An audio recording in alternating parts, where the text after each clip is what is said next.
Sunita Tarasundari veg. আমি সুনিতা। তোমাদের যখনই মন পছন্দ বা নতুন খাবার খেতে ইচ্ছা করবে, ইউটিউবে গিয়ে লিখবে সুনিতা তারাসুন্দরী ভেজ আর সাবস্ক্রাইব করবে আমার চ্যানেল। আমার সমস্ত রান্নার আপডেট পেতে বেল নোটিফিকেশনটা অন করে রাখবে।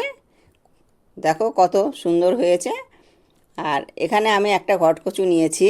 ঘটকচুটা ভালো করে ধুয়ে নিয়েছি, নিয়ে আমি এটাকে এবারে কেটে নেব। এটা 4 ফালি করে আমি ছাড়িয়ে নেব। আর এটা কিন্তু হাতে কুটোবে না, কেননা আমি যখন ধুই তখনই বুঝতে পেরেছি। আর যেগুলো কুটোয় সেগুলো কিন্তু হাতে ধোয়ার সময় কুটোয়। আর এটা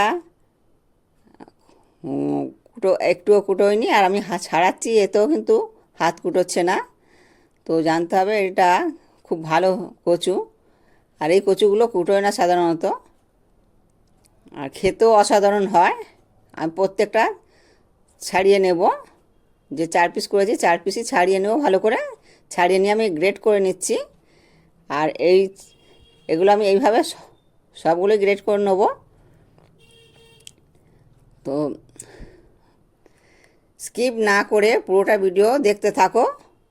এই দেখো এইগুলো কত সুন্দর নারকেল কুড়ার মতন হয়েছে। এই দেখো কত সুন্দর হয়েছে। এগুলোকে আমি এবারে কীভাবে কি করব দেখো বন্ধুরা। আমি প্রথমে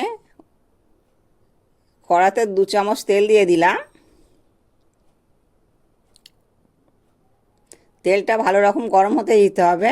আর 3টে কাঁচা লঙ্কা দিলাম। 3-4টে কাঁচা লঙ্কা দিলেই হয়ে যাবে। আর আমি কালো জিরে অল্প একটু দিয়ে দিলাম।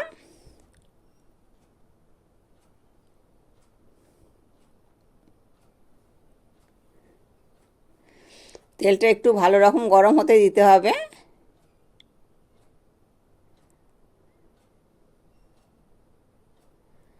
আর যখন লঙ্কা আর কালো জিরেটা ভাজা ভাজা মতন হয়ে যাবে, তখন আমি একটা একটা করে মশলা দিয়ে কষিয়ে নেব।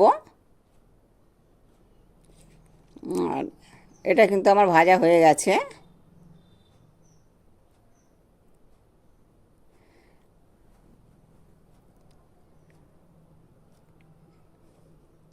এবারে আমি সমস্ত মশলাগুলো দিয়ে দেব।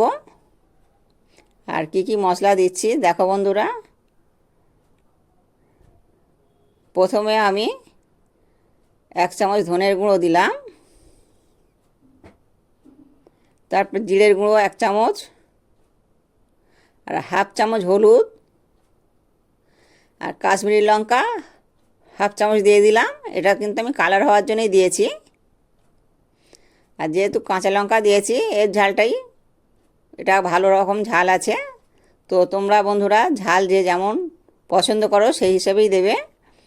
আর এখানে আমি কচুটা যেটা গ্রেট করে রেখেছিলাম ওটা আমি সবটা দিয়ে দেব।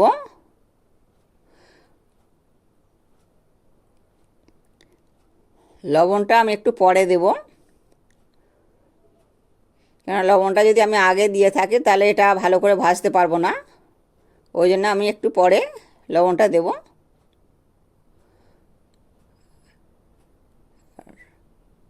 মশলাগুলো দিয়ে আমি একটু ভালো করে নেড়ে চেড়ে নেব।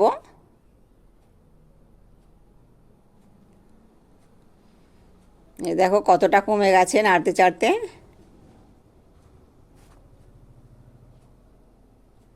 এবারে আমি লবণটা দিয়ে দিলাম। লবণটা দিয়ে আমি একটু ভালো করে কষিয়ে নেব। দেখো কচুটা আমি ভালো করে কষিয়ে নিয়েছি, কত সুন্দর হয়েছে। আর কড়ার মধ্যে কিন্তু লেগেও নেই। আমার এই সহজ রেসিপিগুলো দেখে যদি ভালো লাগে তাহলে প্লিজ আমার চ্যানেলে সাবস্ক্রাইব করবে আর বেশি বেশি করে শেয়ার করবে।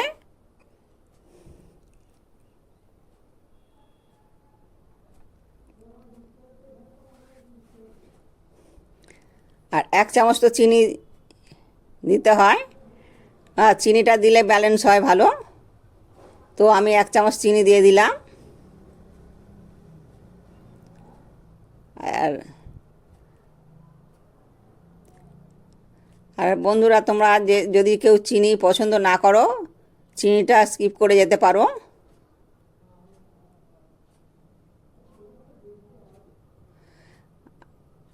হাফ চামচ গরম মশলা দিয়ে দিলাম। গরম মশলাটা দিয়েও আমি একটু ভালো করে নেড়ে চেড়ে নেব। আর আমি বেশিক্ষণ এটা রাখবো না, গরম মশলা দিয়ে একটু নেড়ে চেড়ে নিয়ে তুলে নেব। আর বন্ধুরা, ভালো থাকবে, সুস্থ থাকবে আর সাবধানে থাকবে। ভিডিওটা এখানেই শেষ করছি। আবার পরের ভিডিওতে দেখা হবে বন্ধুরা। আর তোমরাও এইভাবে ট্রাই করে দেখবে একবার অন্তত। খুব সুন্দর খেতে লাগে এগুলো।